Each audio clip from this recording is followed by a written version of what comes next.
Retrasar el proceso electoral, suspender el proceso electoral hasta una mejor situación, le da posibilidad a Arce de tener chances de decidir quiénes son los nuevos vocales electorales. Porque los vocales electorales actuales terminan su mandato, pase lo que pase, sin posibilidades de autoprórroga o nada, ¿no es cierto? Terminan su mandato, si no estoy equivocado, el 20 de diciembre del 2025. Bienvenidas, bienvenidos al podcast Voces de Poder.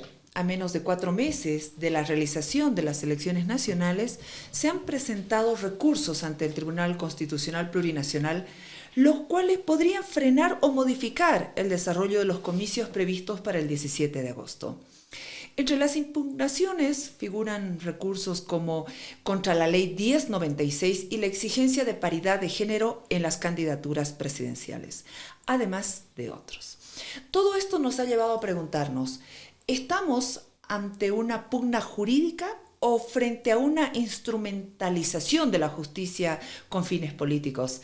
Estamos con Jerko Ilijic, cronista político, que nos va a explicar sobre las consecuencias que puede tener esto para la legitimidad del proceso electoral.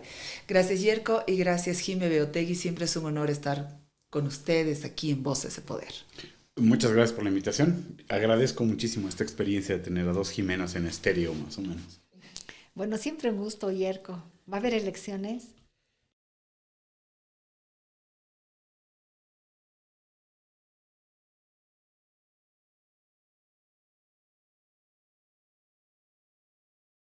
No sabemos si se va a dar. Estoy tratando de hacer lo que Rumsfeld en algún momento comentó sobre los knowns, unknowns. Pasa lo siguiente, el proceso electoral normalmente se blindaba no solamente con la convocatoria está determinada en la ley del régimen electoral que hace el Tribunal Supremo Electoral. Se hacía un blindaje a través de lo que era una ley de convocatoria de elecciones del Parlamento y en teoría lo que funcionaba es que una vez que salía la convocatoria de las elecciones, se trataba de entender todos aquellos elementos que podrían tal vez dificultar el avance. Y claro, y con ese blindaje de la ley, tenías más o menos como al menos el 50% de la elección ya garantizada. Lo que ha ocurrido es que hace menos de un mes, 3 semanas en realidad, el Tribunal Supremo Electoral, ante la premura de tratar de cumplir con un calendario, y ese calendario en realidad lo que es hacer elecciones con posibilidades de segunda vuelta, pero que además ya el 8 de noviembre tengas otro tipo de gobierno o un nuevo gobierno en el país, es que se han fijado un calendario muy, muy cerrado. Y para eso han hecho una convocatoria sin pasar por el Congreso. Entre otras cosas porque este es un Congreso que está hiperfragmentado, pero además sumamente politizado y también polarizado. Entonces, claro, había cierto grado de desconfianza del órgano electoral hacia lo que es el órgano legislativo. Entonces dijeron, tal vez para acelerar este proceso, lo mejor es que saquemos directamente la convocatoria que nos permite la ley y de ahí en el camino generar básicamente los acuerdos que nos van a permitir que no exista ninguna intervención o intrusión, ya sea del Poder Ejecutivo o del Poder Constituyente constitucional, que tenemos, que es una figura muy extraña últimamente en nuestra democracia, y tratar de garantizar que las elecciones se puedan llevar adelante. Por lo menos yo tengo entendido que hay como 4 solicitudes de revisión de lo que es la ley de convocatorias en cuanto al tema de lo que es participación. Una de ellas es muy extraña porque habla de que es necesario que además se garantice que la participación de los binomios sean paritarios. No es algo extraño para el órgano electoral ni para el proceso de elecciones el que se pida que la representación paritaria no solamente esté en las listas de diputaciones y senaturías, sino además pueda subir a lo que es el Poder Ejecutivo. El asunto está en que el año 2020 se tuvo la misma discusión en sala plena. Del tribunal. Del Tribunal Supremo Electoral. Y en esa discusión, porque había una vocal, Rosario Baptista, claro. Ella proponía que podría ser parte de esta doctrina de progresividad en lo que es la participación de las mujeres dentro de lo que son los procesos de selección y también de decisión que pudieran tener los binomios la paridad. En esa sala plena, la discusión giró en torno en cuanto al tema, no solamente de si está bien porque es progresivo, sería una normativa progresiva, sino además está dentro de lo que son los parámetros de la Constitución y si es que la Constitución lo obliga. En realidad, si en ese momento el órgano electoral hubiera decidido ser vanguardista, hubiera tomado la decisión de que los binomios fueran paritarios.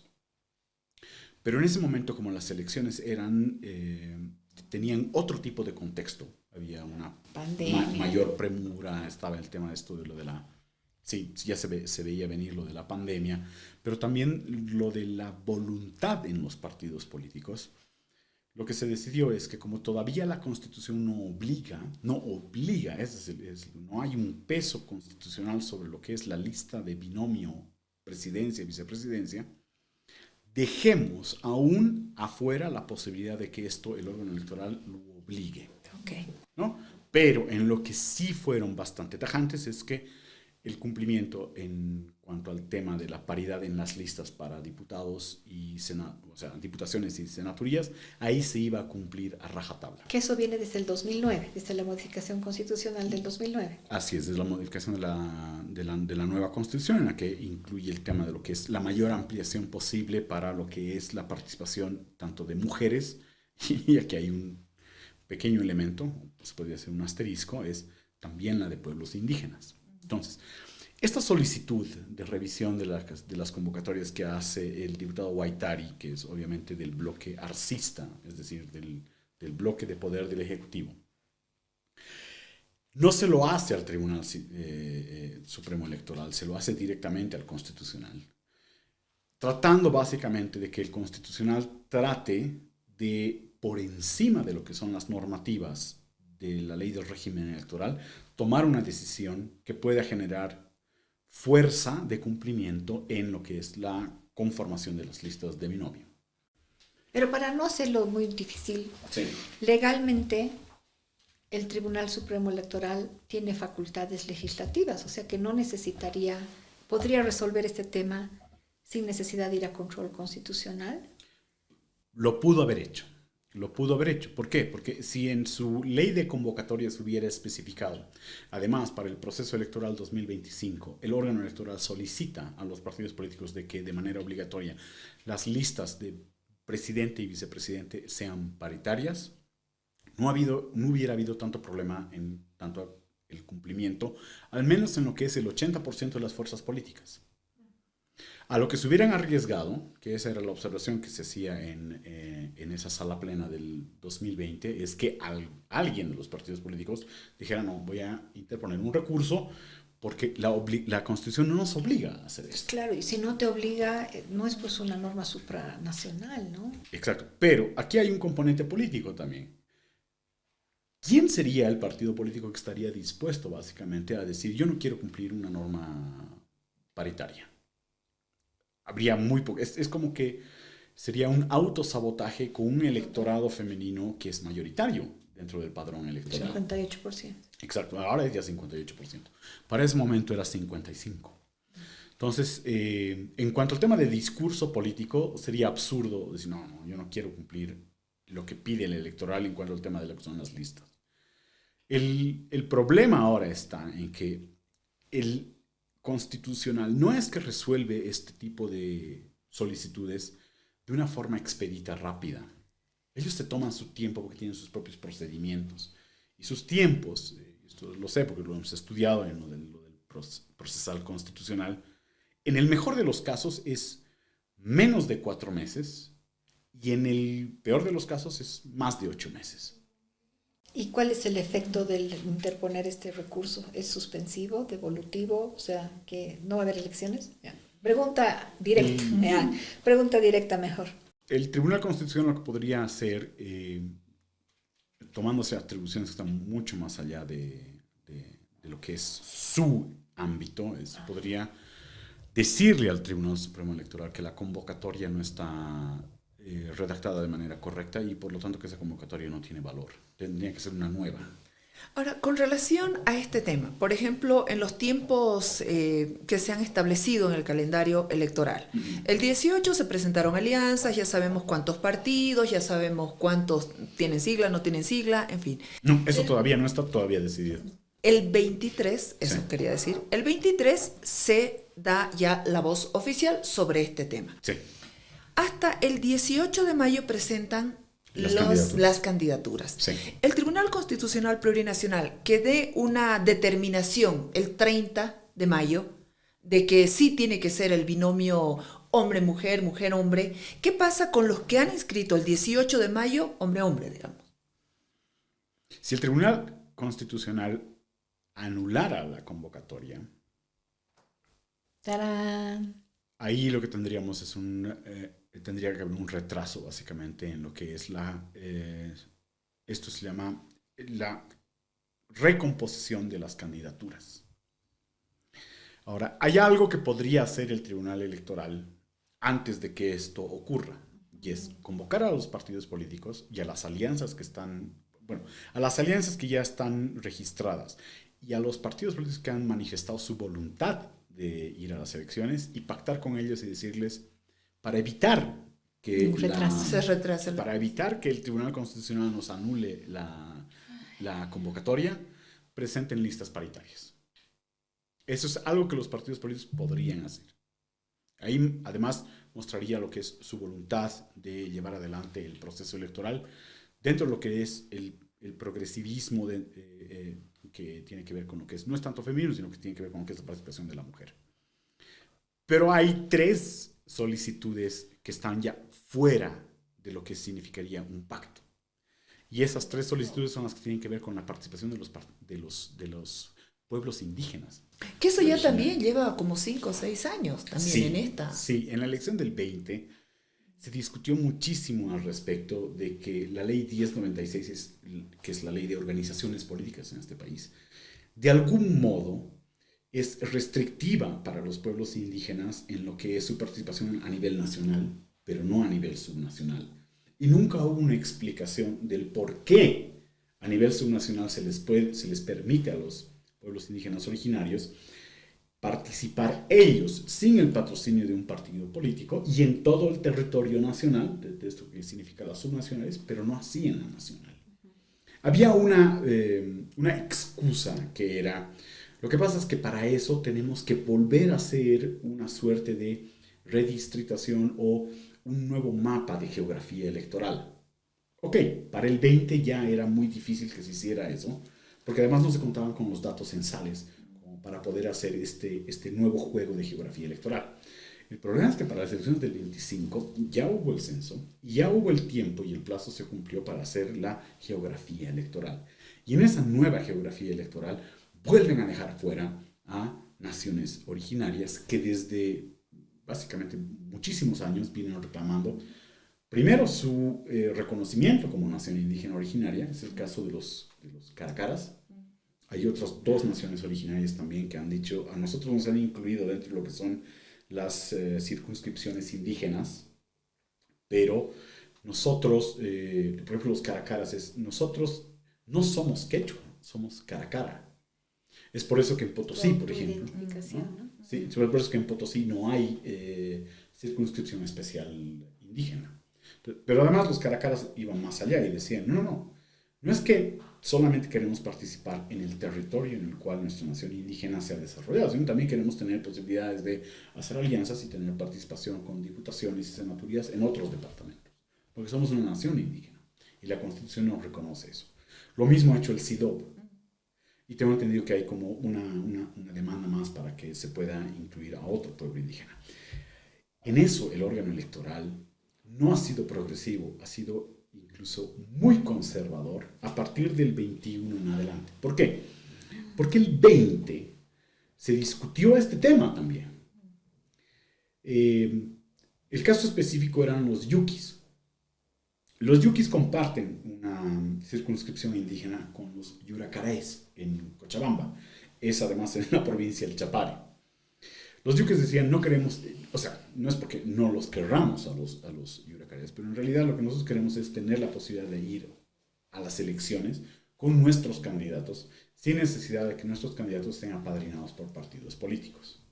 A los yuquis se les permitió, porque son los que solicitaron eso. Al margen de eso, ese era un grupo dentro de los yuquis, porque el otro grupo, que era el grupo dirigencial de los yuquis, pacta con los yuracares nuevamente, como lo habían hecho en dos situaciones anteriores. Y normalmente los pactos es que, porque los yuracares son más que los yuquis, los yuras colocan siempre el titular y los yuquis colocan el suplente.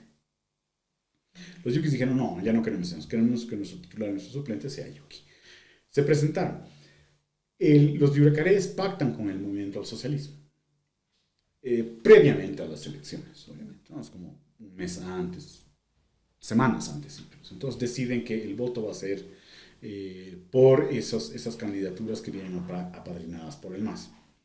De todas formas, ahí tú la que ya estabas planteando es que existe la posibilidad de que los pueblos indígenas originarios, sin necesidad del patrocinio de un partido político, puedan participar en esas circunscripciones con candidatos propios.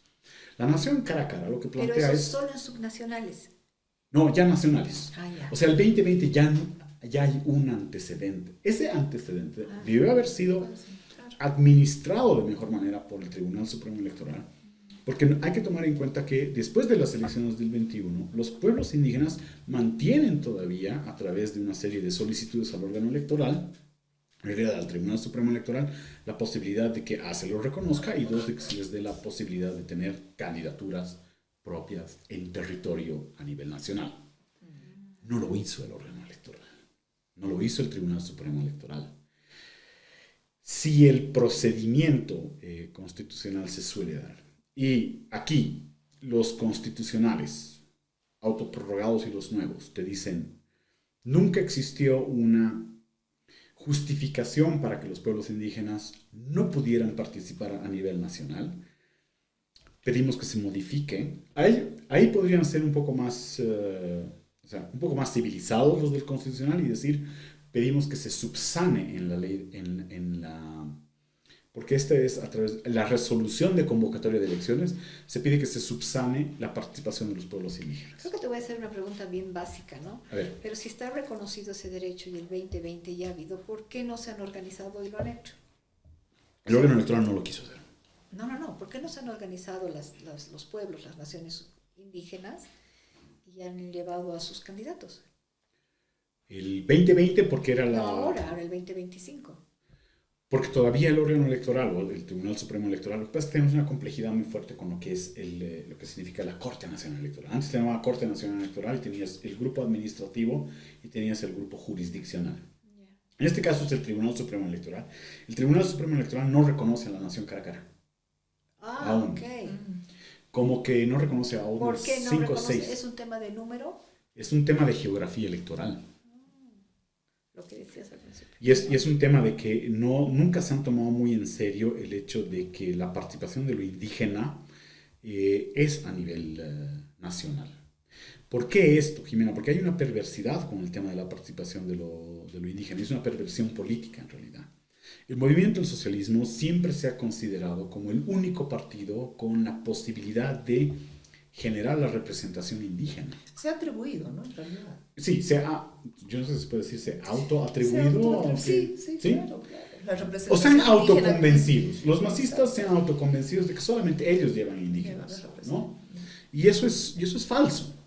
Y el problema está en que para los pueblos indígenas, cuando quieren participar en la política, frente a ese marketing que ha hecho el MAS, de que nosotros solo llevamos, solo con nosotros los indígenas candidateando pueden tener los espacios de poder.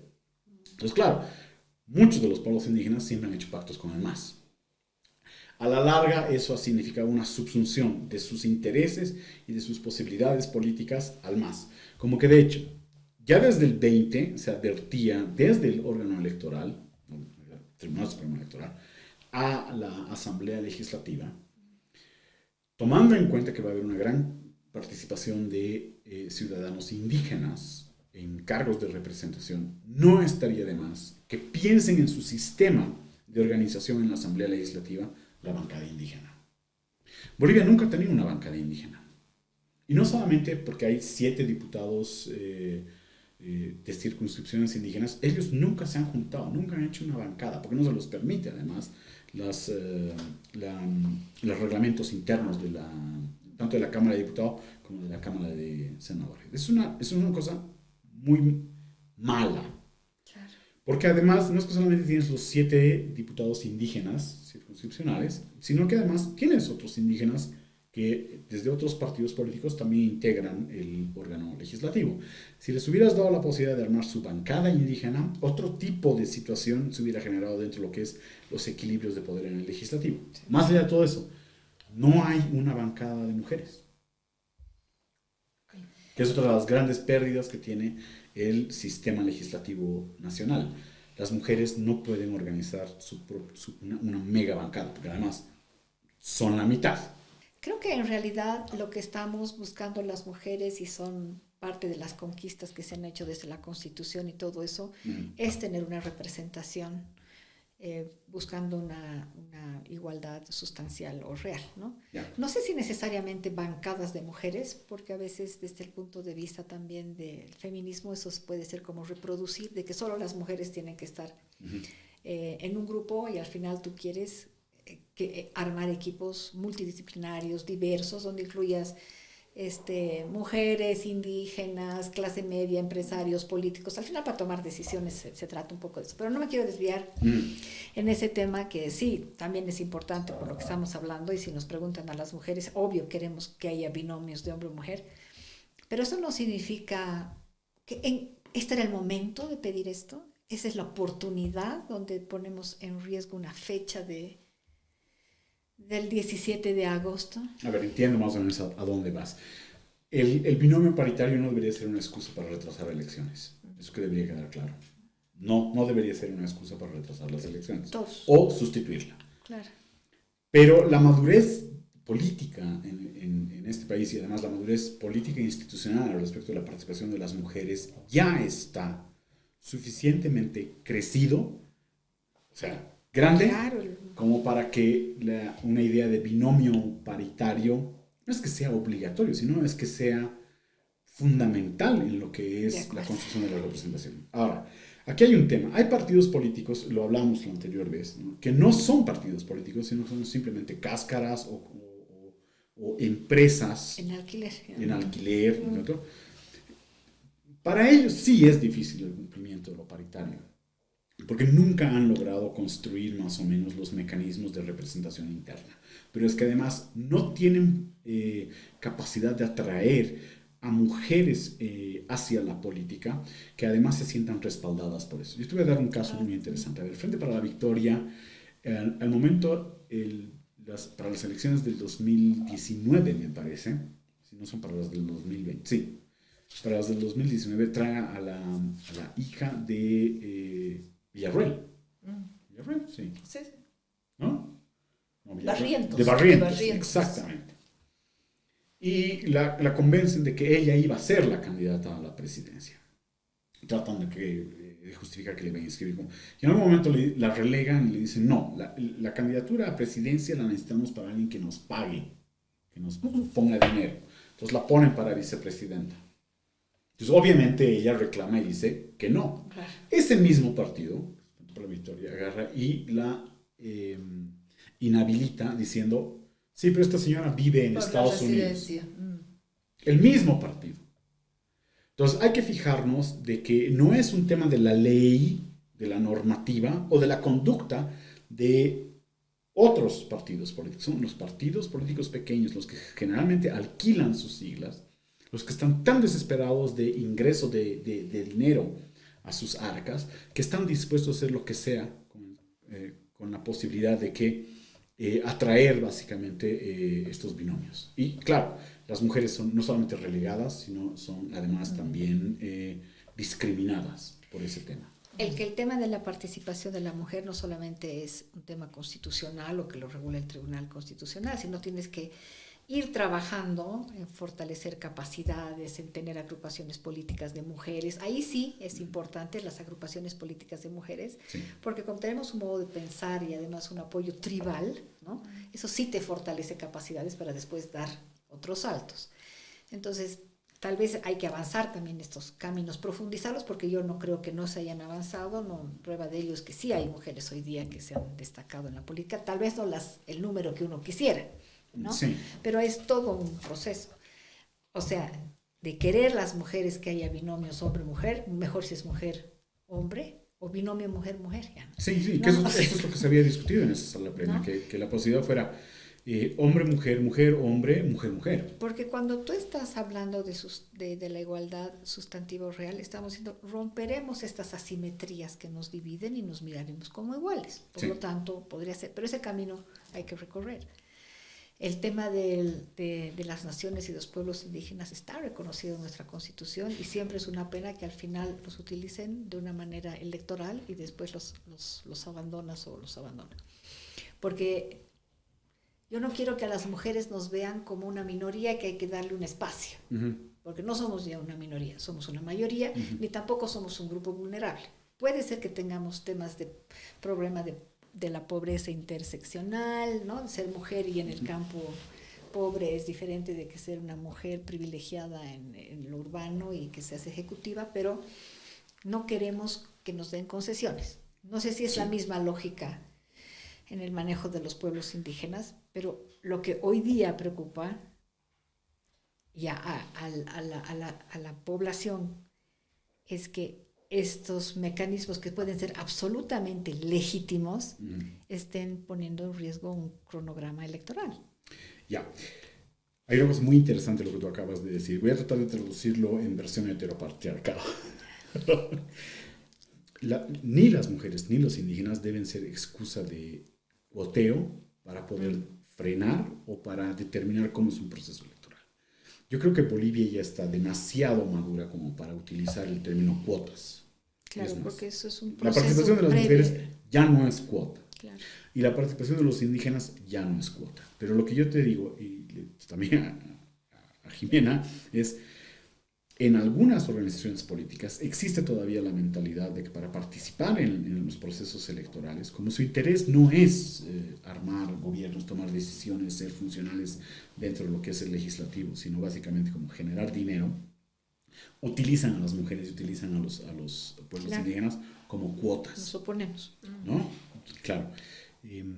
Tú has dicho también otra cosa que a mí me parece fundamental. Estas agrupaciones de mujeres que están vigilantes al respecto de lo que es el ejercicio de los derechos políticos en Bolivia son las que deberían empezar a sacar más o menos estas censuras a estos partidos políticos. Es decir, esta no es la manera en la cual ustedes permiten, porque además ellos creen que están permitiendo la participación de las mujeres. Esa es la visión total. Aquí no se trata de permitir, aquí de lo que se trata es de fomentar y cumplir, ¿no? Fomentar la participación de las mujeres y cumplir además con las normativas. Ahora, viendo los recursos que se han presentado en el Tribunal Constitucional, por ejemplo, la acción de inconstitucionalidad que ha sido presentada por Guaitari, ¿tiene sustento legal sólido en cuanto a la falta de paridad de género o se trata más bien de una estrategia política para frenar el proceso electoral?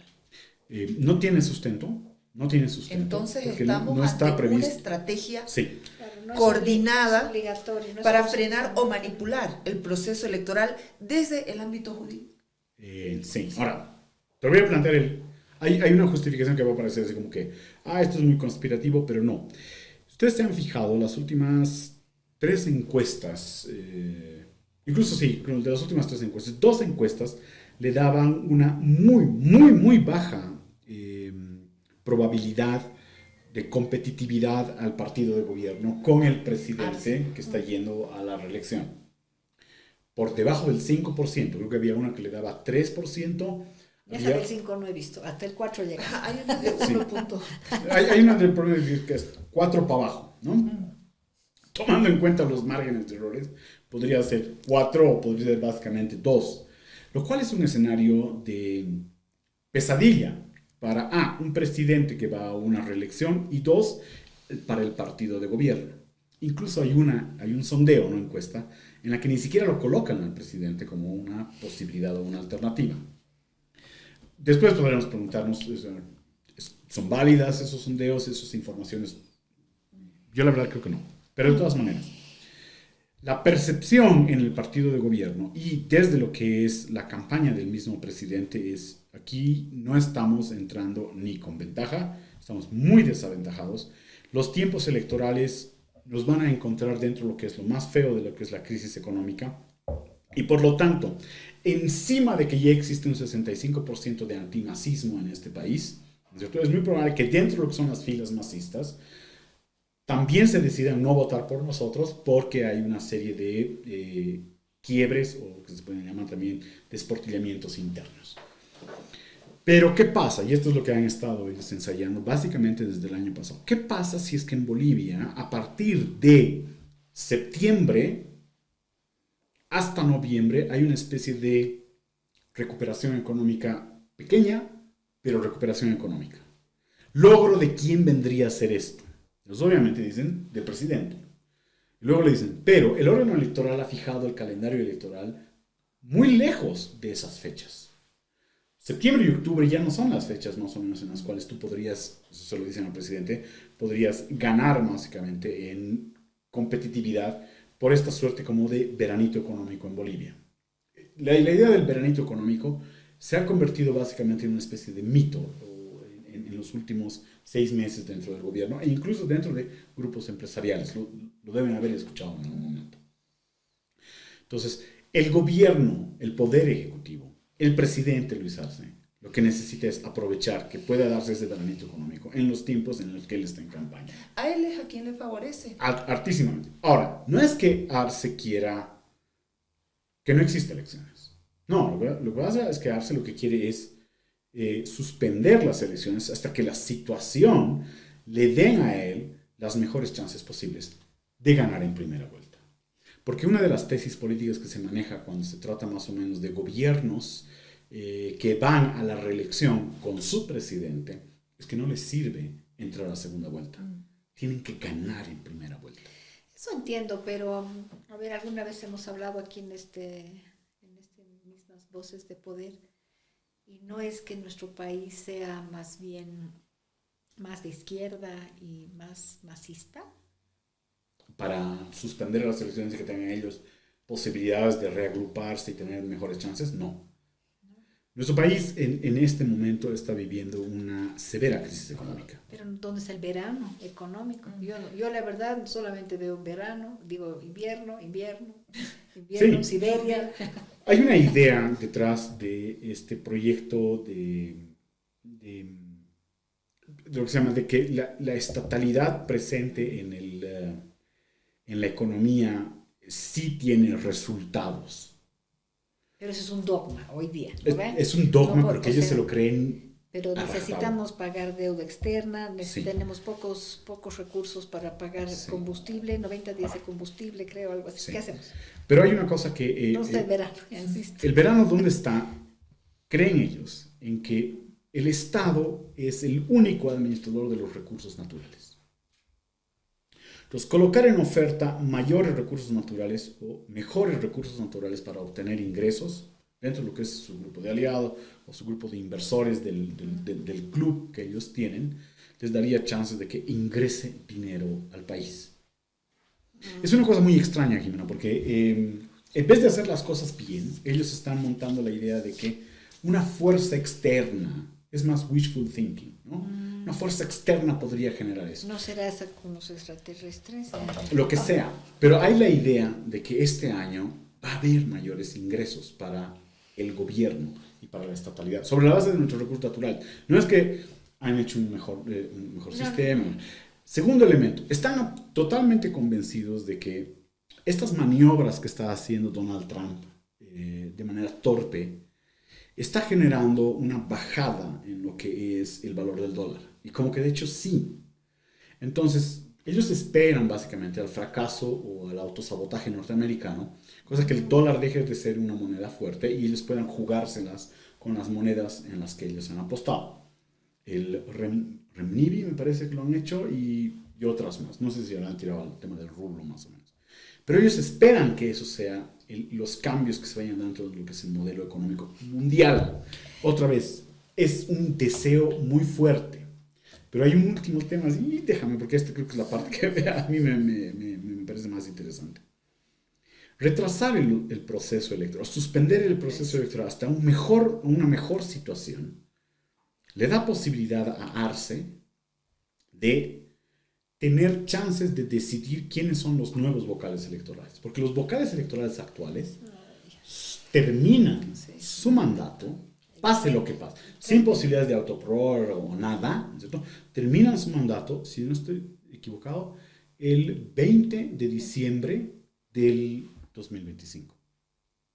Sin posibilidades de ser reelegidos y demás cuestiones. Eso significa que si no han logrado estos vocales, más o menos, las elecciones, hasta antes del 8 de noviembre, ya no van a poder generar una elección a nivel nacional durante el 2025. Y eso significa que ellos se van sin haber hecho las elecciones nacionales y van a tener que convocarse nuevamente a este Congreso, que ya hay algunas ideas más o menos de que deberían autoprorrogarse. De que prorrogarse. ¿No? Eso te iba a decir, el interés en el Congreso Claro. también, ¿no? Y, De quedarse más tiempo. claro, y en este Congreso todavía tiene mayoría masista. Claro. Claro, están divididos entre el bloque Arce y el bloque Evo, pero tiene mayoría masista. Y este Congreso de mayoría masista podría predeterminar quiénes son los nuevos vocales electorales, consiguiendo, obviamente, la mayor cantidad de ventajas políticas posibles para que ahora sí el presidente, con esta supuesta ayuda económica internacional extraterrestre, más ventajismos dentro de lo que es el sistema del régimen electoral, sí pueda ganar en primera vuelta. Porque a Arce no le conviene ir a una segunda vuelta. Este es un país donde hay 65% o más de gente antimacista. Cada vez que nos acercamos al cronograma electoral, la cosa se pone más, ya no sé si incierta, sino cada vez hay más certezas de que las elecciones se van a suspender. Y además el tema del presupuesto, ¿no? Porque está garantizado el voto en el exterior. Hay la plata para el voto en el exterior. ¿Qué pasa si se llevan a cabo las elecciones, pero no van a votar los bolivianos que están en el exterior? ¿Qué pasa? Otro recurso. No hay recurso de promedio, ahí es nula. Anulación. Claro, es peor. La elección es nula. ¿Por qué? Porque sí hay un mandato constitucional que te dice las elecciones generales en Bolivia, las presidenciales, se hacen tanto en territorio nacional, donde tenemos así más de 60 circunscripciones nominales, las especiales y todo esto, pero además tienes una cantidad de países, creo que eran como 30 países en el extranjero, donde existe padrón electoral boliviano, de bolivianos en el extranjero que votan. Si quisieran, si el Ejecutivo, por ejemplo, quisiera no financiar la elección en el extranjero, que es cara, y es difícil, logísticamente es sumamente complicado. Pero ahora le han rechazado el financiamiento, pues, para, ¿qué era? ¿JICA, creo? JICA, Sí, ¿no? lo que pasa es que el Tribunal Supremo Electoral, no le importa de dónde saquen los recursos. No, por eso, pero ahorita ellos tienen que en teoría no hay garantizar la recursos. plata. Si el presidente le dice, no, solamente los recursos para la elección en el extranjero están Para a los partir de lo que es un bolivianos en crédito. Rusia. Claro. Entonces es para un crédito, dependiendo de un crédito que tiene que aprobar en la asamblea. Eso al órgano electoral no le importa, le dicen, no, esto cuesta las elecciones a nivel nacional y en el extranjero. Si el presidente condiciona, claro, ahí hay un serio problema para el presidente, porque eso sería juicio de responsabilidades, porque es incumplimiento de deberes, pero además el órgano electoral también se arriesga a hacer una elección sin todo el alcance que la ley le dice, es juicio de ¿Quién responsabilidades tiene la para ellos. obligación de dar esos recursos al tribunal? El Poder Ejecutivo. Pero tiene que aprobar desde el Congreso. No necesariamente. No necesariamente. Otra vez el Banco Central. Cuando tú entras en, sí, por lo menos, o lo que sea, ¿no? Pero cuando tú entras en año electoral, se supone, y se supone que lo han votado los congresistas, es que dentro del presupuesto general de la nación está incluido elecciones nacionales y en el extranjero. Si ellos han aprobado una ley que autorice el presupuesto general de la nación sin el monto para elecciones nacionales y en el extranjero, Pues el Congreso no aprobó el presupuesto, lo aprobó el presidente. ahí tenemos un serio problema. Pero el Poder Ejecutivo tiene que de algún modo sacar el dinero de donde Pero sea. el presupuesto para- tampoco te dice de dónde tienes que sacar los fondos. No. O sea, No. o sea, tienes la obligación, pero no sé, pues mañana dejará de pagar otra cosa. El último cálculo, No va a haber gasolina de nuevo, les Sí. aviso. Y el Si último- es que hay elecciones. El último cálculo que hicimos en el 2020 para elecciones nacionales y como en el extranjero, el monto del proceso electoral llegaba casi a $10 millones.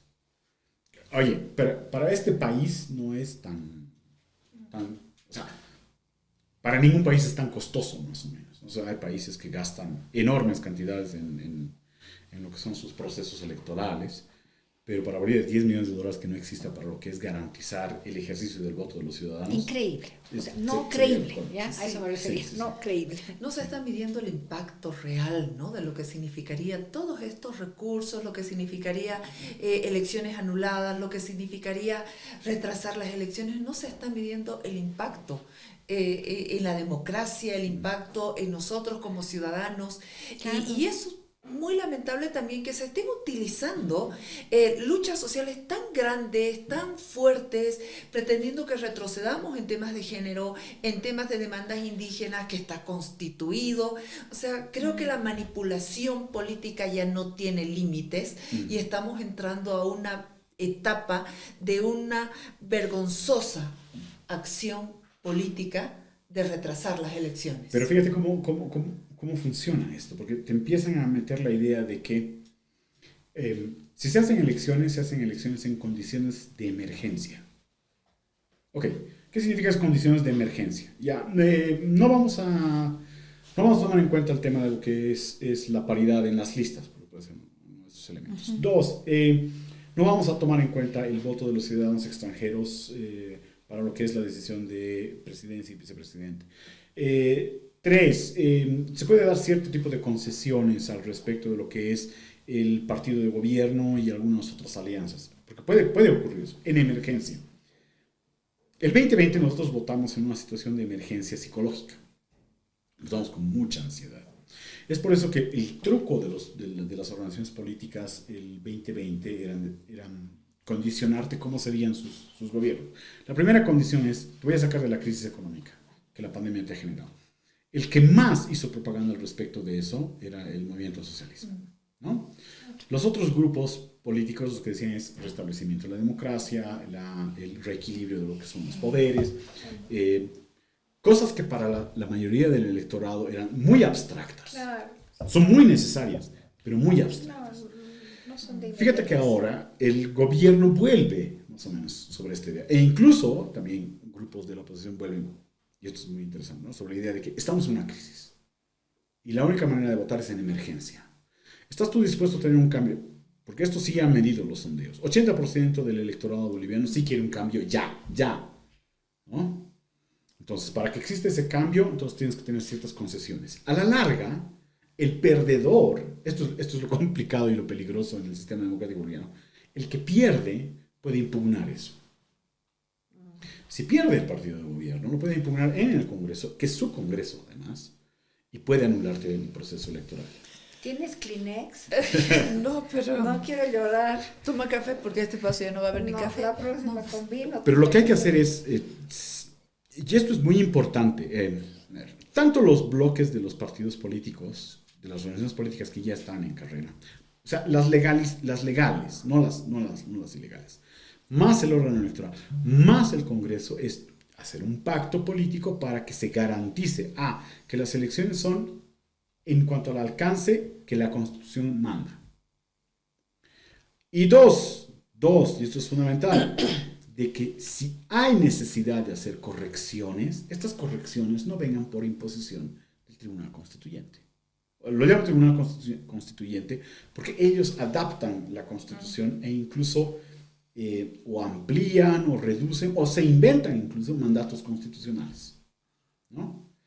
Ahora, si se trata de hacer acuerdos, se puede a través de acuerdos. Con 16. Claro, pero no se han puesto acuerdos ni en ningún lado, digamos, ¿no? Ni en lo mínimo, ni internamente. O sea, ese No, desprendimiento de nuestra clase política se dará. Aquí hay un ejercicio que es muy interesante. A ver, ¿cuál es el olfato de las organizaciones políticas? Y eso hay que aprender también a leerlo. La última vez que nosotros conversamos estábamos casi seguros más o menos de que una de las de que matemáticamente un bloque de unidad con una candidatura única, desde lo que eran las oposiciones, no solamente era competitiva a nivel de segunda vuelta, sino que ganaba en primera vuelta. Como que de hecho se intentó hacer eso. En algún momento empezaron a olfatear los partidos políticos, los políticos profesionales, empezaron a olfatear la idea del retraso de la suspensión. Dijeron, vamos a hacer todo este esfuerzo para que además se anule el proceso electoral, que es lo ¿Les peor que puede conviene pasar. a todos, Yerko? Les conviene a todos. Oh, Les síguenos conviene en Voces de Poder. increíblemente, menos a nosotros, obviamente, porque seguimos en crisis. Pero Claro, No claro, ese es solamente el tema. una crisis económica compleja, sino también una crisis política complejísima, ¿no? Pero fíjate cómo han ido dentro del mismo masismo. Cuando se dieron cuenta de que su desportillamiento era irreparable entre lo que eran las personalidades de Arce y Evo, empezaron a montar un candidato ficticio, que es casi imposible que se dé, que es Andrónico Gutiérrez. Rodríguez. Rodríguez. Ya, Rencor. Andrónico Rodríguez. Y sobre la base de que tiene que ser Andrónico, están intentando colar con engrudo al mar. Y se han dado cuenta que no es factible. Porque además, Andrónico Rodríguez, sus condiciones para ser candidato del MAS es A, gano en primera vuelta, y B, en algún momento, Me reelijo. no solamente me Es que es muy en algún joven, momento ¿no? me entregan el partido. Esas son las condiciones de Andrónico. Sí, porque Andrónico Rodríguez no iría a competir en segunda vuelta. Primero, ¿por qué? Porque en segunda vuelta pierde. Porque este país es antimacista. Segundo, porque aún el resultado que pudiera sacar en primera vuelta, que según los sondeos le daban 25%, cuando en realidad el masismo hace 30%, ¿no? 25%, ese 25% traducido en diputados y senadores no le No responden alcanza. a él. No, pero no solamente no alcanza, no le responden a él. Entonces su vida política Corta. no solamente ha sido corta, ha sido desperdiciada. Bueno, tenemos ya tiempo aquí en el Voces de Poder, pero como siempre nos dejas con el deseo de seguir escuchándote, de seguir conversando, y obviamente te agradecemos que vengas acá al Voces de Poder, porque los tiempos electorales, el calendario, nos está dando mucho material. Y como es la dinámica política en Bolivia, ¿no? Que es, no sé si están a la altura de la democracia, de los desafíos y del pueblo boliviano. Sí, no, lamentablemente no están a la altura de lo que significa democracia. Sin embargo, lo hermoso de la política en Bolivia es que suele darte muy grandes sorpresas positivas. Nos quedamos ¿Ah, con sí? eso. Sí. Yo estoy casi seguro que si hay un intento en serio y en serie de hacer los pactos mínimos para que las elecciones se den, es posible vencer aquellas ideas de solo yo gano. Gracias, Yerko, por venir. Gracias, Gracias, Yerko. Ceci. Yo sí, triste. Sí. Síganos en Voces de Poder. Escúchenos en Spotify y bueno, seguiremos con esta Tienes que volver. entrevistas tan... Sí, por favor. Tienes que volver, sí. Muchas gracias. Acompáñenos, escríbanos, que bueno, la idea es que su voz también esté dentro de estos episodios. Gracias.